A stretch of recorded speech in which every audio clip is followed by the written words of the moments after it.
Hey everyone, in this video I'm going to show you how to use backing tracks to practice guitar and then play guitar. A backing track is just a song that doesn't have any singers or lead instruments playing anything. It's like a blank canvas that musicians use to practice writing parts or solos or even just improvising. It can be as simple as just a basic drum track, or it can be as complex as a full band arrangement in any genre you can even imagine. And the great thing about backing tracks is they provide a musical context for you to begin applying all the skills you've developed with these guitar workouts. So let's talk about how to use a backing track to practice guitar.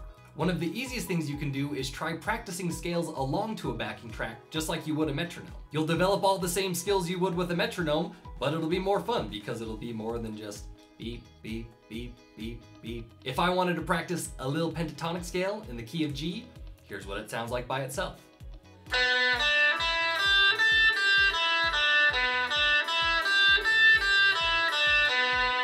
That doesn't sound that cool, but here's what it sounds like with a backing track behind it.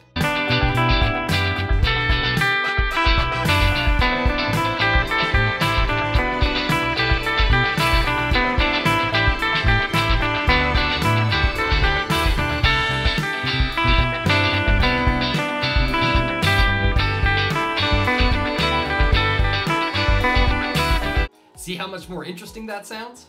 But not only that, playing along with a backing track helps you develop a sense of rhythm and timing. Just like with a metronome, you could start off by playing quarter notes along with the beat, then doubling it up by playing eighth notes, then trying to get 3 notes per beat, triplets, and then keep going. And once your ears get bored, you can just change the backing track and it'll breathe a whole new life into these 5 notes, and you won't get bored as quick.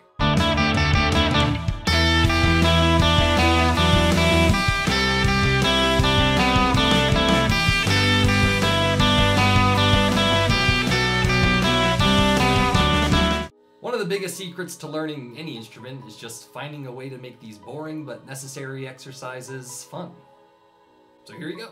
All right, let's say you were just practicing for 15-20 minutes. You met all your goals, you feel like you expanded your skills, and you just want to try some stuff out. You just want to play guitar. You don't want to practice, you just want to play and mess around. Well, now you can use a backing track to just explore this scale and express your feelings, man. So as long as you pick a backing track and the key is in G, and you use a G pentatonic, the notes are gonna work with the backing track. You can't hit a wrong note. So really anything you play can sound good. Though usually when I tell students that, it kind of freaks them out. It's like they have too many options and they don't even know what to do. So let me give you a little bit of direction.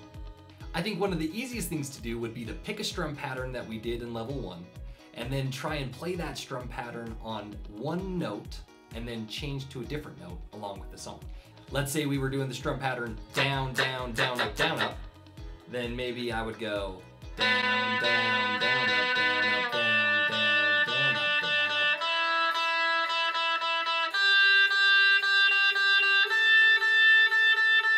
Then the game would be to see if the note you're playing fits with a chord better than another one would.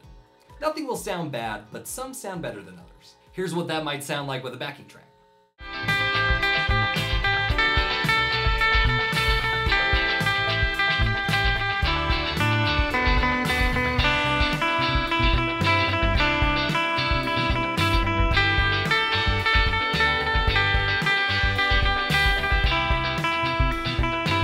When I try and get my students to improvise, most of them seem like they just need to play every note all the time without stopping. And I get that. You might feel like if you stop playing, people are gonna get bored. But actually, less is more.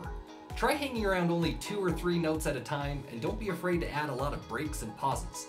It'll keep things more interesting. The eventual goal of practicing improvisation is to focus on phrasing, which basically means trying to create musical sentences. A sentence usually has a beginning, a middle, an end with some punctuation, and then a space before the next sentence. You want your musical phrases to have the same form. You want to focus on what note you're targeting at the end of your line of notes. Ending on one note might make it sound more like a comma, another note might make it sound more like a period. So try listening for if the note you're ending on leaves you wanting more, or if it feels really done. This will help you string together longer phrases. And don't forget to leave some spaces in between.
Well, that's gonna be it for this demo. I just wanted to give you a little bit of direction before you try these out. I'm gonna be posting a lot of backing tracks in the future, so keep checking back for some fresh sounds.